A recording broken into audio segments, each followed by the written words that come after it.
Et bonjour à vous tous. Donc moi je m'appelle Caroline Atlas.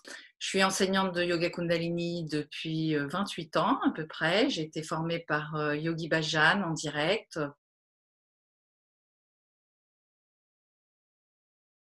En fait, un jour, j'ai eu une rupture amoureuse et ça a été vraiment très très violent.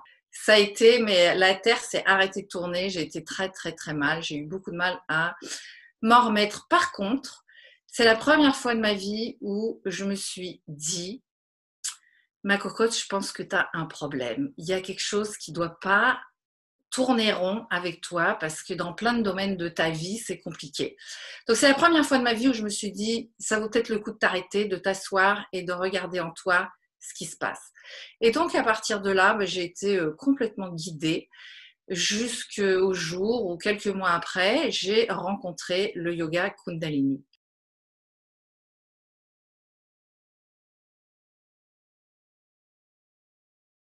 Quelques années plus tard, j'ai eu une montée de Kundalini, donc il a fallu que je m'en occupe sérieusement, parce que j'ai mis 2 ans et demi à m'en remettre. Donc là, j'ai pratiqué 8 heures de yoga par jour pendant 6 mois pour renforcer mon système nerveux, pour pouvoir gérer cette énergie, parce que j'étais pas du tout préparée. Ça a tellement transformé ma vie. Je trouve que pour moi, en tout cas, c'est une excellente médecine. Ça m'a guéri de plein de choses. Ça a transformé mon mental, mon positionnement dans la vie. Je suis devenue autonome, je suis devenue responsable, je suis devenue forte, avec de l'endurance et capable de gérer ma vie. Et c'est quelque chose que j'ai à cœur de transmettre parce que les temps sont difficiles. En tant qu'humanité, on a un cap à passer et il est tout à fait possible de connecter la lumière facilement. Le Kundalini Yoga est une technique extraordinaire et pour moi, c'est super important de pouvoir la partager. Et donc, c'est pour ça que j'ai été pendant 5 ans la présidente de la Fédération française de yoga Kundalini. J'ai monté le festival francophone de yoga Kundalini, donc le printemps du yoga. Et aujourd'hui, eh bien, je co-crée le festival de yoga Kundalini en ligne pour que tout le monde puisse en profiter.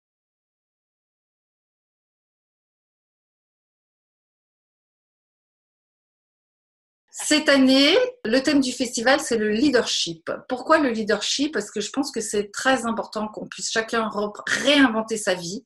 C'est vraiment ce que les énergies du moment demandent, que chacun puisse prendre son autonomie, devenir un individu divin, créer sa propre vie. C'est-à-dire ne plus être victime des circonstances extérieures, ne plus être esclave des circonstances extérieures. Et je vous assure, quand on est connecté à sa lumière, à sa mission de vie et à sa créativité, la vie est là pour nous servir, quelles que soient les circonstances. Ça demande une certaine attitude de leadership. C'est pour ça que cette année, le thème du festival, c'est le leadership. Pour pouvoir permettre au plus grand nombre de se dire non, j'ai les moyens, je suis capable de dépasser telle ou telle peur, je suis capable de ne pas me laisser prendre par telle ou telle peur, je suis capable de créer, de m'élever au-dessus des circonstances et de créer ce à quoi je crois, ce que mon cœur me dit de faire, ce que j'ai vraiment envie de faire. Donc, ça demande aussi un certain discernement, etc., etc. On en parlera pendant le festival. Mais en tout cas, le yoga Kundalini est une technologie magique et excellente pour pouvoir nous offrir toutes les capacités humaines, toutes les valeurs qu'on a besoin pour pouvoir créer une belle vie et surtout une nouvelle humanité. Tous ensemble.